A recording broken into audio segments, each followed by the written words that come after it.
Quand on est entré en contact avec l'atelier Doisneau à Montrouge, qui est tenu par ses deux filles et qui gère l'ensemble de ces négatifs, l'idée est très vite venue de s'intéresser au monde rural bien sûr. Et sur cette thématique, on trouvait cette série documentaire sur les Auvergnats et sur les marchés auvergnats. Et le lien s'est fait tout de suite, puisque une des spécificités de la Chalosse, c'est bien sûr les foires et les marchés.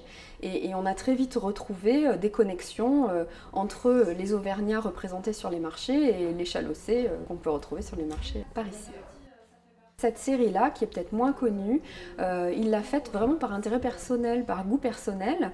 C'est pas un photographe voyageur qui rend compte de ses voyages, hein, mais c'est quelqu'un qui a utilisé son temps de vacances finalement, parce qu'avec sa famille, il allait très souvent en vacances dans le Lot, depuis très tôt, hein, depuis les années 40-50, et il accompagnait un de ses amis maraîchers du Lot partout sur les marchés où il se rendait. Donc cet ami maraîcher, il allait jusqu'en Auvergne, où donc Doisneau a fini par le suivre. Il a cette humilité vis-à-vis de ses modèles. La relation au modèle, elle se fait de manière très complice, très douce. Ça donne d'ailleurs des photos où les gens ne sont jamais pris voilà, ni en faute, ni il a vraiment ce regard bienveillant. C'est pas pour rien qu'on dit que Doisneau c'est la photo humaniste, hein, c'est vraiment centré sur l'humain et sur ce côté positif aussi. Mais c'est aussi un artiste qui du coup s'intéresse plus à ce qu'il photographie que ce qu'il produit en tant qu'artiste. Il est entre l'illustrateur, le reporter photographe et surtout c'est un homme de collaboration et d'amitié. Doisneau est toujours un petit peu dans cette posture où il n'a pas il ne met pas de contraintes, il ne va pas contraindre le fait que sa photo doit être cadrée en ce sens-là. Il va laisser recadrer pour le bien de l'ouvrage, retitrer parfois, et donc effectivement il n'y a pas cette contrainte qu'on peut rencontrer chez d'autres artistes. Nous avons un lien entre Montfort en Chalosse et Robert Doisneau. Et c'est amusant parce qu'on l'a découvert un petit peu en cours de montage. Hein. C'était vraiment pas prévu, donc ça arrive un petit peu comme une surprise dans l'exposition. On avait sollicité la participation du public, mais ça a donné des résultats auxquels on ne s'attendait pas parce qu'il y a des gens qui nous ont contactés en disant « Mais nous, ici à Montfort, nous avons une photo dédicacée de Robert Doisneau ».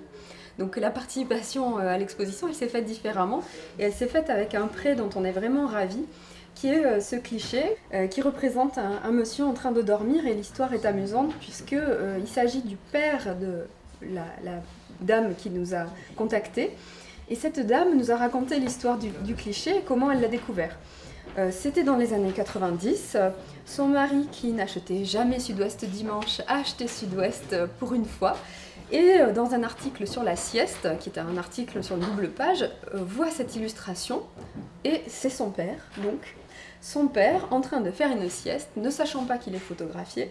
Il se trouve aux 24 heures du Mans, et donc cette famille-là a contacté Doisneau pour essayer d'obtenir le cliché avec une dédicace, ou en tout cas un petit mot. Et Doisneau a gentiment répondu. Bon, il faut dire qu'ils ont quand même accompagné leur demande d'un bocal de foie gras. Et du coup, il a renvoyé une lettre dans laquelle il explique le contexte de la prise de vue. Alors, ce qu'il y a d'amusant, effectivement, c'est que la personne qui a reconnu son père, mais ne savait même pas que son père était allé aux 24 heures du Mans, en 1953, et l'a complètement découvert par hasard. Voilà. Nous espérons avoir la possibilité peut-être de prolonger cette exposition jusqu'à fin novembre pour finir la saison avec Doisneau, et avec l'aide des donateurs et des généreux contributeurs qui voudront participer au financement de l'exposition tout simplement. Donc il y a un projet de financement participatif, ce qui veut dire que on peut contribuer à partir de 5 € et jusqu'à la somme que l'on souhaite. Pour certaines sommes, il y a des contreparties. On peut obtenir en échange des ouvrages, ou une carte postale ou une affiche.